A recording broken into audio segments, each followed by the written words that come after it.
Hello everyone, welcome to a new video. I hope you had a great day. Let's take a look at some new malicious compliance stories, shall we? The first story is called Now It's Filthy. I work at a large company in the office, which employs a lot of older people who are extremely stubborn to change and think that everything has to be done by someone else.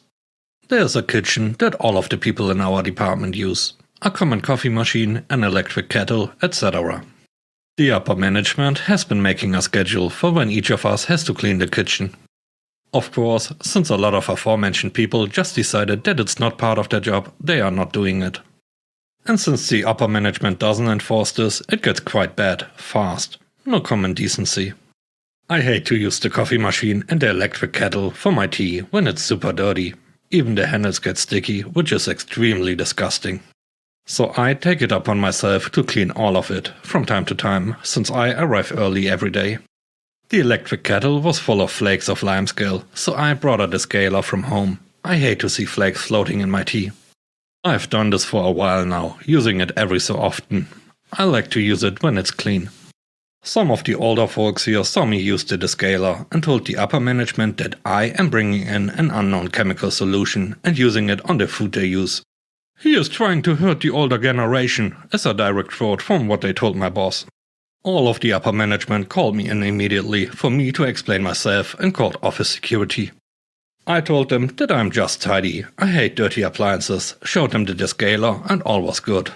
From this point on I'm no longer cleaning anything, until it is my week according to the schedule.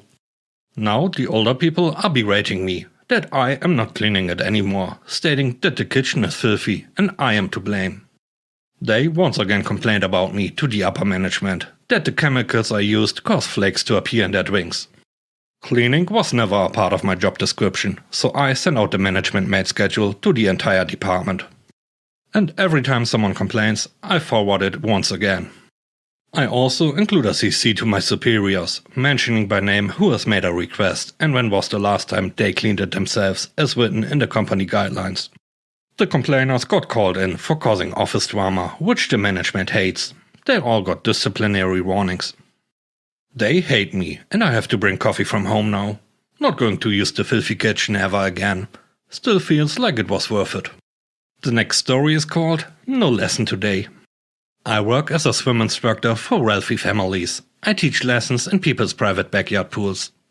I'm contracted through a company that sets up these lessons for me, and I'm obligated to follow their policies and standards for cancellations and safety. Today, as is the case with many summer days, has been on and off thunderstorms. The majority of my lessons today have been cancelled due to unsafe weather conditions. The weather policy is that if you hear thunder, you cannot enter the pool for 30 minutes. Lightning means 45 minutes. Lessons cannot be cancelled until within an hour of the lesson due to weather, as things could always clear up. Today I was sitting at home after having cancelled my first 4 lessons due to weather. I was texting my next lesson, which was just under an hour away. I let the mom know that the weather radar was showing almost guaranteed large thunderstorms in her area for the entirety of the lesson time. I offered to delay the lesson by half an hour to see if the storm would pass. The mother, seeing nothing but a sunny day outside, rejected my offer and insisted we continue to have the lesson for her children. As I'm getting ready for the lesson, the mother tries to call me. I was away from my phone, but when I come back, I see I have a missed text message. She sees a dark cloud getting closer, so she asked if I can delay the lesson by 15 minutes. I again remind her of our cancellation policy and that if I make it to her house and the lesson has to be cancelled, she will still have to be charged for the full lesson. The mother insists she still wants the lesson, because it's a beautiful sunny day and her children deserve to swim. I tell the mother I'll be there shortly before the lesson. As I'm driving to her house, I am immediately hit with a horrible torrential downpour. Thunder and lightning all around me, shaking my car. I drive through this for about 15 minutes before hitting clear skies right before arriving at the house. I again text the mother that if I get out of my car and hear thunder, the lesson will have to be cancelled and she will have to be charged as I arrive for the lesson at her request. The mother opens her front door to let me in, telling me all she has heard is a faint rumbling and the sky is still sunny, so her children should swim. As I'm walking into her house, we hear a boom of thunder, so loud her whole house shakes. I then see lightning strike down probably about a mile away. I told the mother, I'm sorry, but these are unsafe conditions. I will not put myself or your children at risk by getting in a pool of water during a thunderstorm. The mother proceeds to storm outside to the pool where her children are playing on the step to inform them that their mean instructor won't teach them, so they have to get out of the pool. She then goes back inside to tell her friend who was hanging out with her that the instructor won't do it. I once again remind her of the weather policy and that it is non-negotiable. I also informed her that she will be charged for this lesson, as she insisted we have it even at my hesitation for my safety. I then left as she mocked me to her friend. I got in my car and called my supervisor to let her know what had happened. Apparently, this was the final straw for this parent, as she commonly attempted to get previous swim instructors to also swim when there were unsafe weather conditions. She was blacklisted from our company and refunded the additional lessons she had paid for in advance. The third story is called Bogus Charges. There's a really huge hill leading out of the development I lived in at the time. The hill has a good quarter-mile long path from the top to the bottom of it. It is technically a residential zone, so the speed limit, in theory, is 25 miles per hour. However, in this state, if there are no houses within a quarter-mile of the road, it's regarded as being 35 miles per hour. The reality is that they won't give you a ticket for speeding, but they will get you for reckless if you are doing 45 or greater. One day, I'm heading out, which means going down the hill. I'm always super cautious about speed limits and I ride my brakes on this zone. I am 99% sure I never broke 24 miles per hour, so I was really surprised when the cop's lights start blaring behind me. I get down to the bottom of the hill and pull off.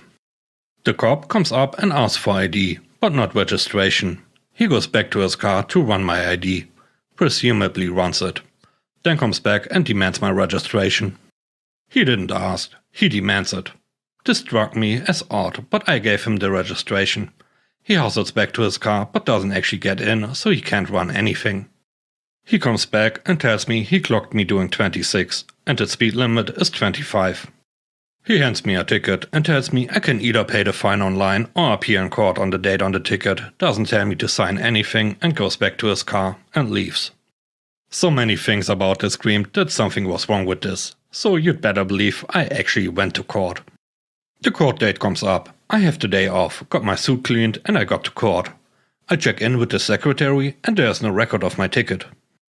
Now, I could have walked out and there was like a 99.999999% chance nothing would come of it. But I didn't know that then and I didn't want this coming back. So I was told if I wanted to wait I could see if they could slip me in at the end of the day. Okay, so be it. So cue sitting in court for the next 9 hours. They managed to slip me in. I hand my copy of the ticket to the officer, who hands it to the judge. He opens it and begins reading aloud. You stand accused of exceeding the speeding limit by...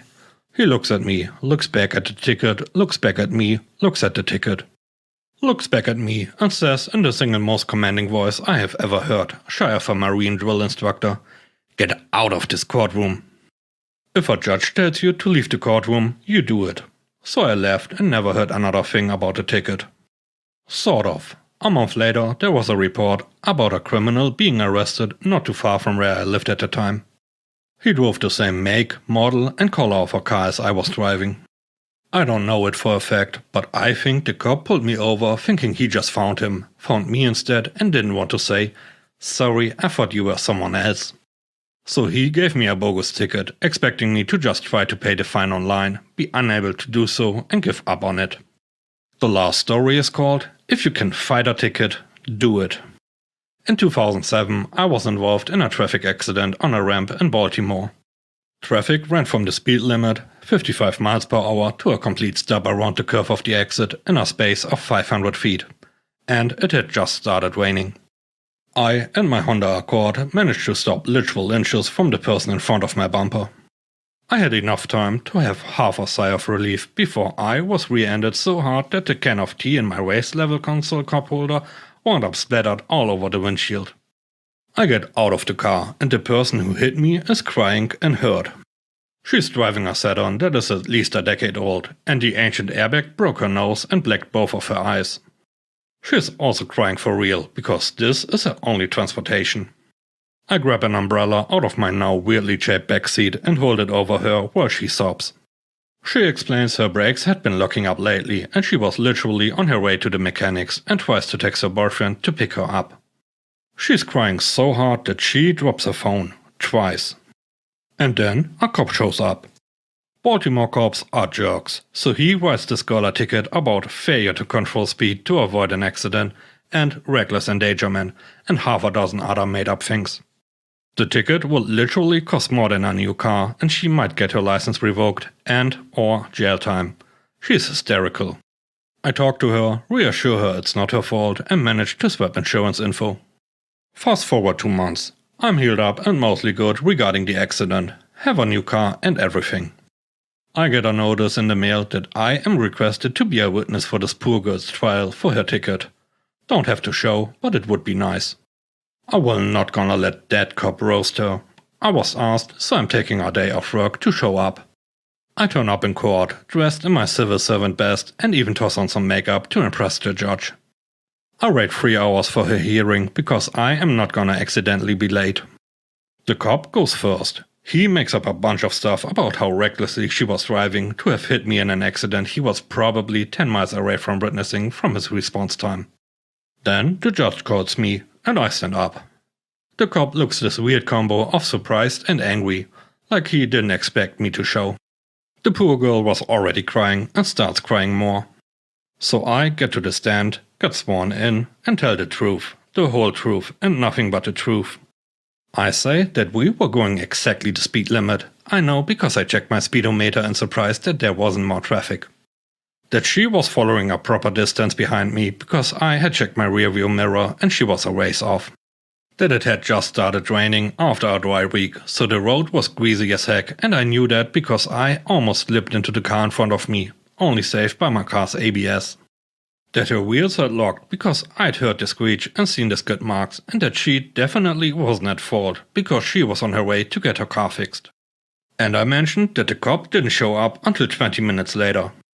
I know this sounds like an and everyone clapped moment, but the judge did thank me for doing my civic duty and turning up. And I got a quick hug from the poor girl after the judge dismissed her charges. Anyway, most of Baltimore's cops are bad, and if you can turn up in court to fight a traffic ticket, even someone else's, you should do so. Thanks for watching the video, I hope you enjoyed it. If you did, please leave a like, comment and subscribe if you haven't already. Have a great day, stay safe, bye bye.